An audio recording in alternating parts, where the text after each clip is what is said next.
একদিন, গল্পটা আমি আগে শর্ট করে বলছি। একদিন নবী মুসা আলাইহিস সালাম, যিনি বনু ইসরাইলের নবী, আপনারা জানেন তিনি অনেক সম্ভ্রান্ত নবী, বনু ইসরাইলের নবী। তিনি বনু ইসরাইলের সামনে ভাষণ দিচ্ছিলেন, খুতবা শুনে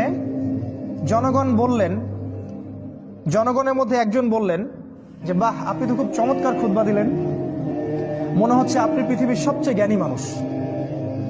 মুসা আলাইহিস সালাম বললেন, হ্যাঁ, আমি পৃথিবীর সবচেয়ে জ্ঞানী মানুষ। কি বললেন? হ্যাঁ, আমি পৃথিবীর সবচেয়ে জ্ঞানী মানুষ। তিনি বলতে ভুলে গেলেন যে আল্লাহ সবচেয়ে ভালো জানেন কে পৃথিবীর সবচেয়ে জ্ঞানী মানুষ। আল্লাহ রাব্বুল আলামিন নবীদের ছোট ছোট ভুল ধরে ফেলেন। আল্লাহ পাক ধরে ফেলে বললেন, না মুসা, তুমি পৃথিবীর সবচেয়ে জ্ঞানী মানুষ নও, আমার একজন বান্দা আছে যাকে তুমি পাবে 2 সাগরের মিলন স্থলে। আমার সেই বান্দা তোমার চেয়ে অনেক বেশি জ্ঞানী।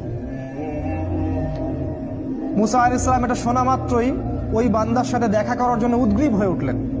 তিনি আল্লাহকে বললেন, আমি তার সাথে দেখা করতে চাই।